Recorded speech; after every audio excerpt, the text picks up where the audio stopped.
You absolutely need to watch that AI dilemma video. So good. I guess it's just going to keep becoming more relevant. But this is simply kind of something I believe. Have you ever watched Daniel Schmottenberger? Have you seen The Social Dilemma on Netflix? It's about how social media is pervasive and bad for the world. So that's by a guy, Tristan Harris, who runs Center for Humane Tech. He's the guy who made this most recent, the AI dilemma video. And on their YouTube channel, they also did one with Daniel Schmottenberger. He's the guy who runs this like sense-making rationale community, which also has like had people like Jordan Peterson, that internet dark web thing that Eric Weinstein was a part of. Yeah. Sort of just these like internet philosophers. Yeah. He was sort of like a culminator of that, bringing them together. And so he did a podcast with Tristan Harris, and basically the goal was to like identify what is the root causal problem for all other problems. And this is like, how do we enact the most systemic change? Where is actually the raw driver? And I sort of think about it like a big human organism. We're each a cell. We're all a part of this greater thing. You can either think of it as a brain or it having a body. The body version is easier for me because I can imagine then like a nervous system. And we can sort of give different real parts of the world a human version to understand them better. Media specifically, I like to think of it as the nervous system. The nervous system is something which signals to all parts of the body on what each cell's goal is, what its next task is. Oh, there's a problem here. All right, you guys should come here. And that is the act of media. That is information. That is the sharing network and the driver. You can sort of think about money as ATP. This is the energy. If you push cells towards doing something via money, it's somewhat of a currency to drive and facilitate that change as well. But the root causal one is the nervous system. That's where it starts. The nervous system drives the money because the information shapes the identity, shaping then the push of action potential. And if we think about our nervous system, globally, that main nervous system is social media. Most of the world's information today left legacy media, small amount of channels. We each became a new source of news information, but each time I share something with all of my friends and you try to share something too, we don't actually get to send it directly to each other. What happens is there's a middleman, and this middleman's goal is to extract and obtain as much attention as possible from the end user.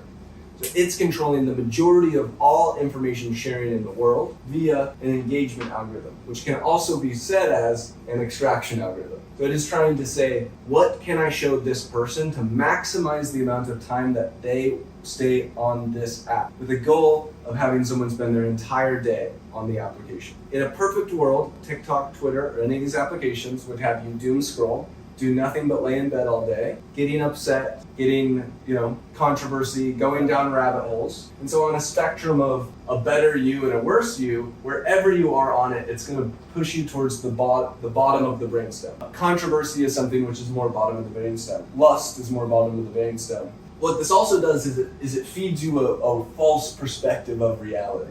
Since it's showing you more controversy, more crazy people. If we think about the world, we have a false worldview. We need to use our rational brain to be like, that is not real. The world is very different. What people think is very different. This is a false distribution that every single person has. But because all these apps and platforms platform some of the crazier people or the people who have the personalities which are farther down here, you also naturally are becoming like that.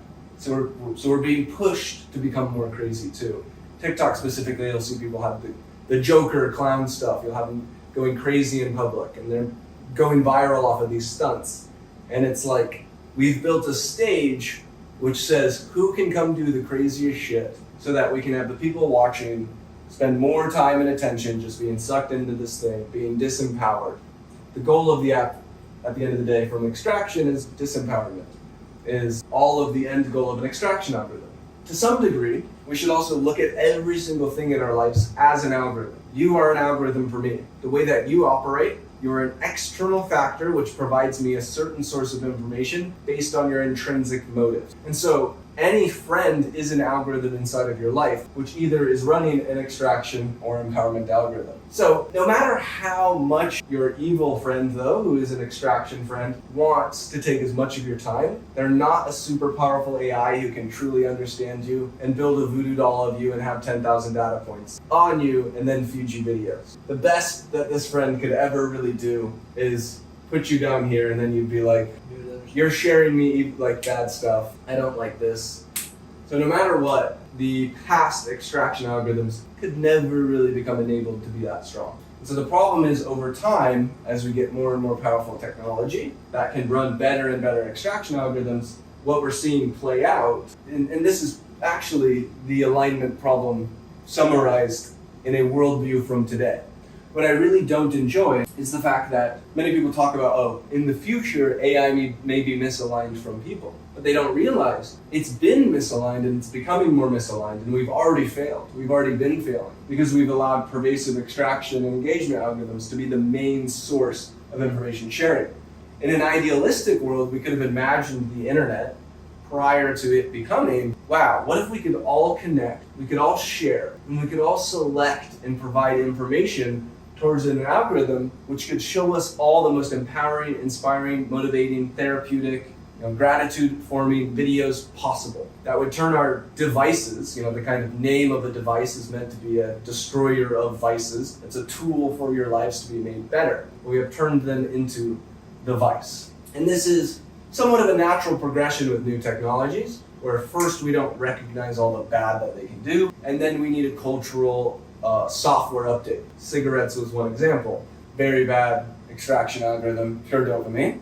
And then it became lower status because people recognized, oh, this is like bad. And so that's a cultural update. The cigarettes stayed the same amount of addictiveness. They probably actually started continuing to decrease, but the reward system was changed by culture itself. So culture can do systemic updates, and it can change people's identity and actions. And so I do think there's a bit of a movement understanding this and looking towards better alternatives, because people are getting sucked into these things. Young people, it's literally half of their entire lives on the platforms on this screen. And so what's interesting is, one, we should fear the increased power from these things. What we're now going to increase is just the power of creation, right? We sort of, I think, maximized to some degree the algo of a recommender, but our supply was limited by human creativity. And we're basically about to just open up the storm of human creativity to be stronger and stronger. So the material,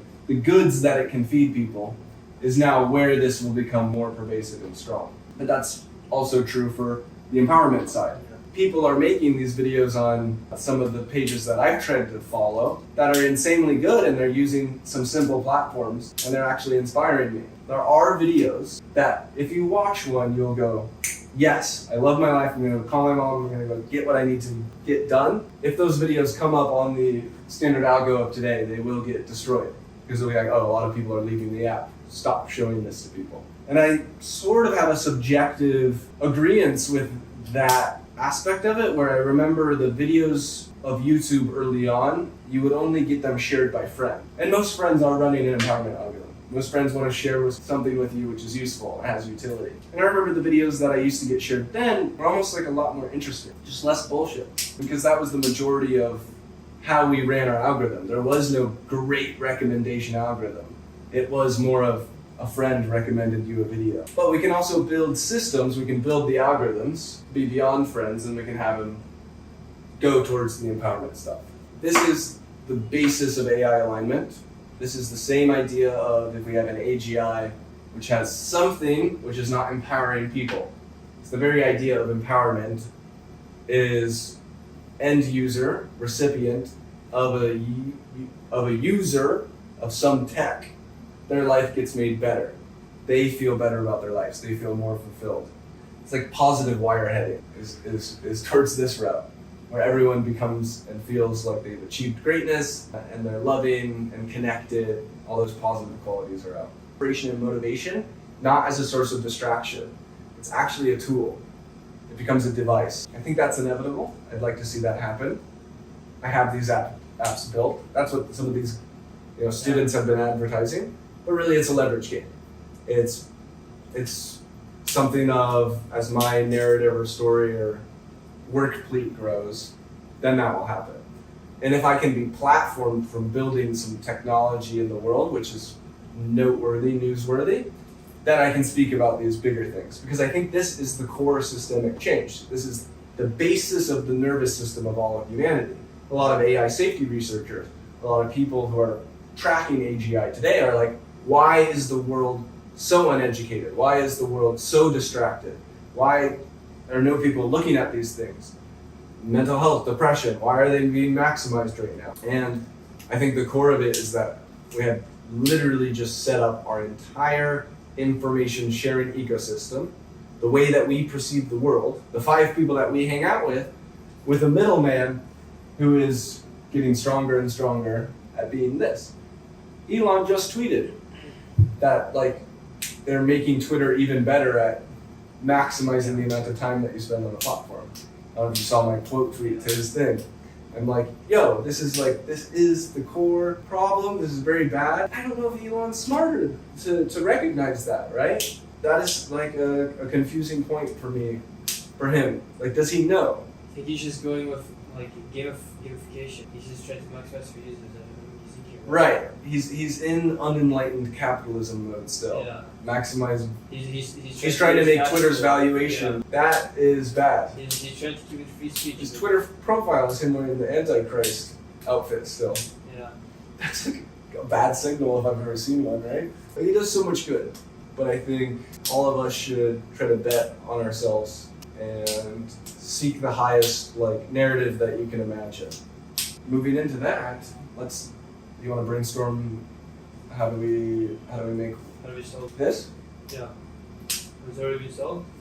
Those kids? By those kids? Yeah. So the kids have amassed 250,000 views off of a month and a half of making some short videos. Decent. They've never made short videos before. Yeah.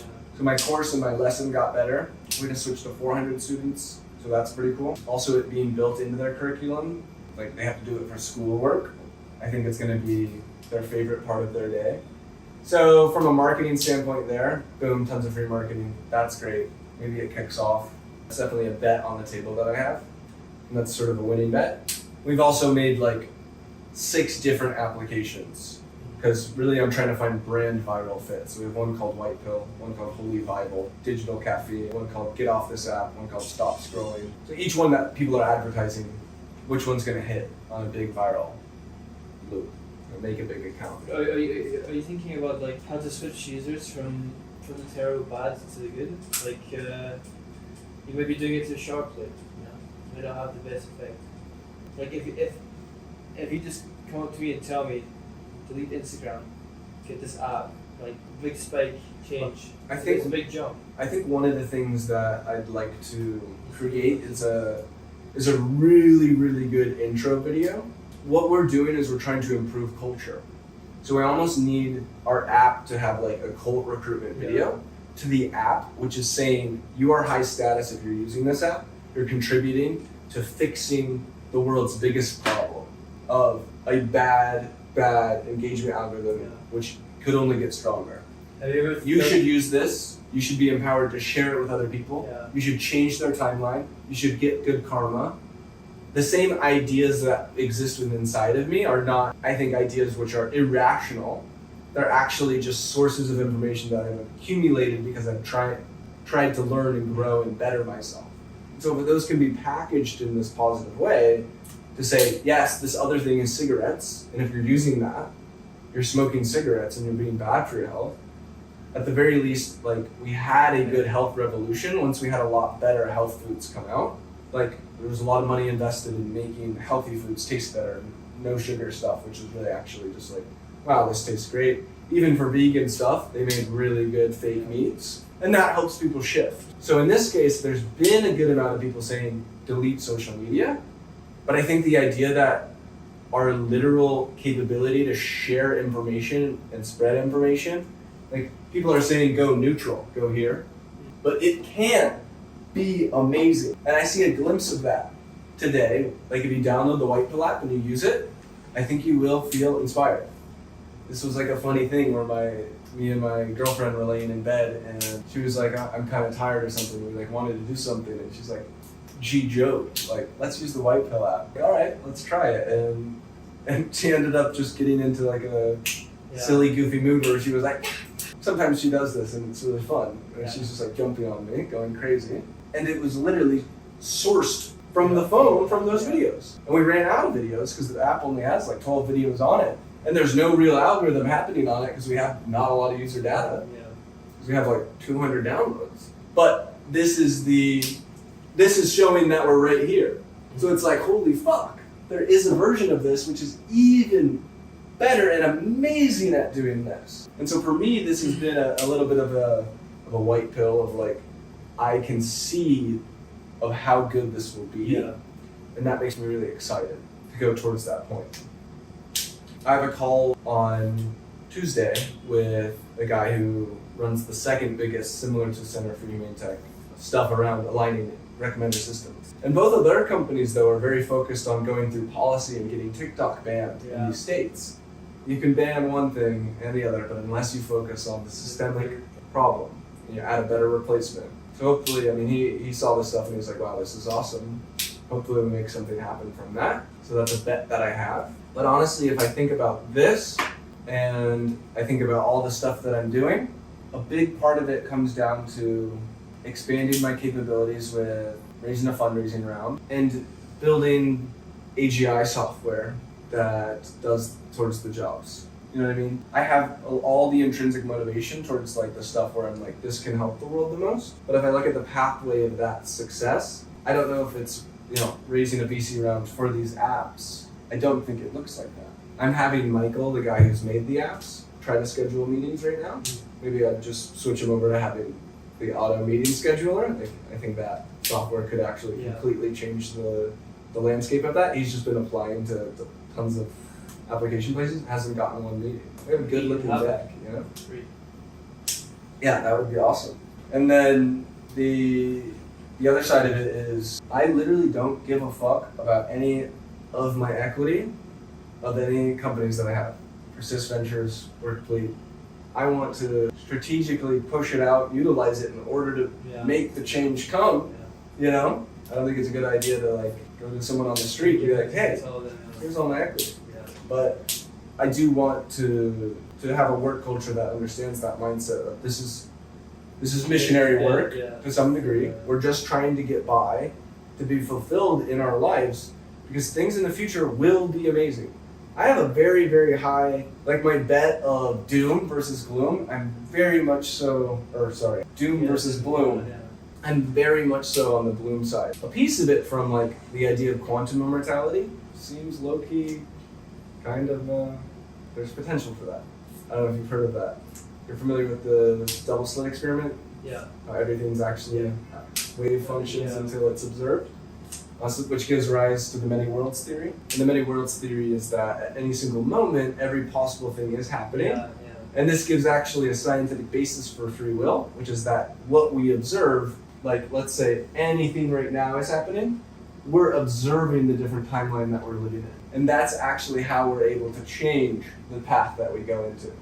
Based on what we observe, changes what we think, changes our actions. We are the controllers solely of our perception of things, which is where some of these like even biblical or holy texts talk about, which is, if you look at your life and you look towards what you don't have, you'll lose everything. And that's like a lack of having gratitude for what you have in the moment and seeing the beauty, and then you're traversing off a good timeline. But then it's the idea if you're humble and you're grateful for everything that you have, you will be given everything. And I think like just on a core, even productivity standpoint, having gratitude is looking at it just makes you happy. It's literally a key that opens happiness. But back to the quantum immortality stuff, basically it says, well, here's a bunch of different realities that exist. And let's make this easy. Do you know Schrodinger's cat? Yeah, you know that experiment. Yeah. So the thing is that we are all somewhat Schrodinger's cat inside of the box. If we imagine that as us, we imagine that two realities exist. I remember this one. One where we die and one where we're alive. It always keeps one that's alive. It's impossible for us to exist in this state. Yeah. So we will always live in the timeline in which we're alive. Which tends to be true for the fact that we've been dead for 13.8 billion years. We didn't experience that. It's impossible to experience that.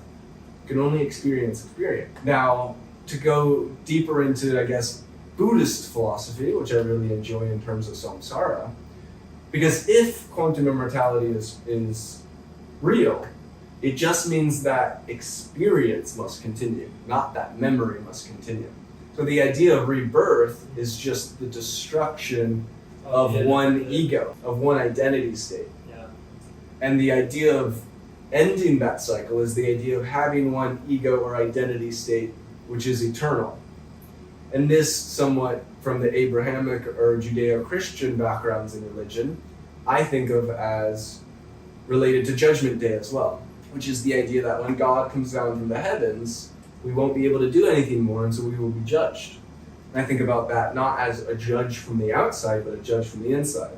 We will look at our lives and we will say, am I fulfilled? Did I live a great life? And if the answer is no, you will have the technology to rebirth, to go into a Neuralink, to go experience pure amnesia and play the game again.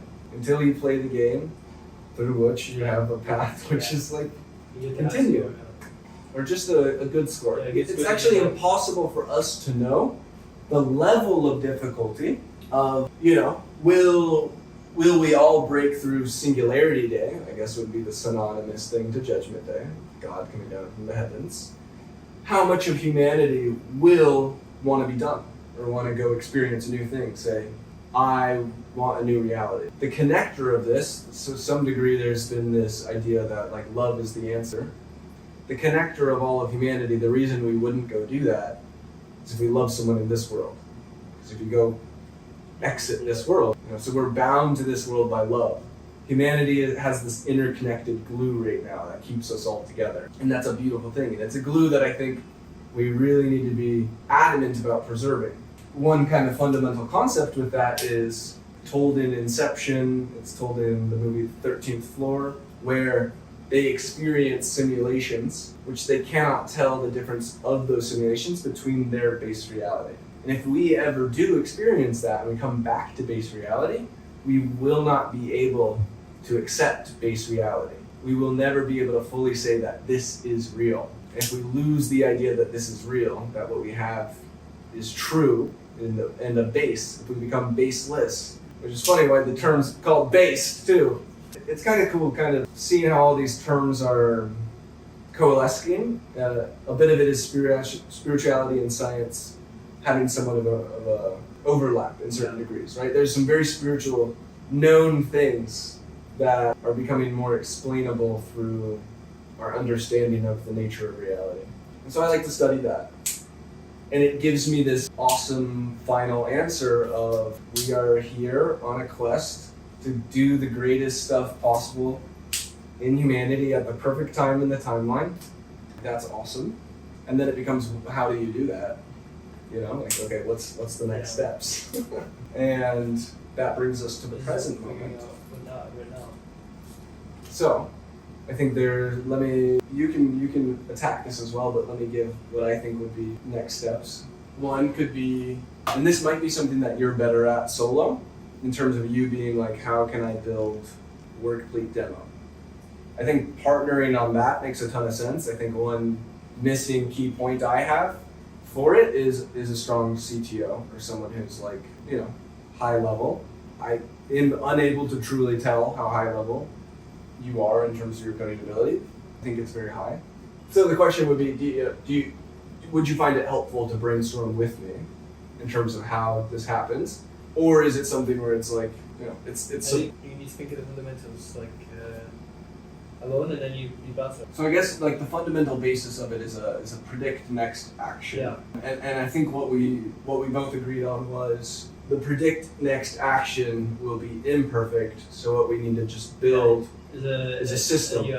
That makes it so that the limitation of it just turns. If we think of a spectrum of how often it will predict next action, maybe we can say right now we're at 70-80%. And so in order to gap that last 20%, we need human feedback. Yeah, and that human feedback we can actually use with RLHF to start filling this in. And if we get access to like the open source models are catching up to base GPT-4. Eventually, our core language model, which is driving the natural language processing, is going to get stronger too. So it's like, Yeah, both of them are getting. correct. So like building this infrastructure right now, massively key, in my opinion. If we sort of think about like what is the moat in AI? A lot of companies are saying we have no moat, even the Google and Yeah. what's the other? Google and OpenAI. I mean, it was from a Google employee who wrote, "We have no moat and neither does OpenAI." But I think OpenAI does have a moat, and I think Midjourney has a moat, and I think the biggest moat that you can have is RLHF. This human feedback stuff is what has propelled base models to be the next step. Is user base. It's users, and that's the same thing that it was in social media. That was one where it was bound by connections between the social network, but now it's just having the top performing solution in a certain category. And so the category of images is then Midjourney. Category of LLMs is then OpenAI, who has one RLHF, and sort of this future biggest category that I think exists in the world is action transform, is the ability to automate the jobs, because it's the bridge between intelligence that exists within AI and that intelligence being productive in the world and in the workflows of the world.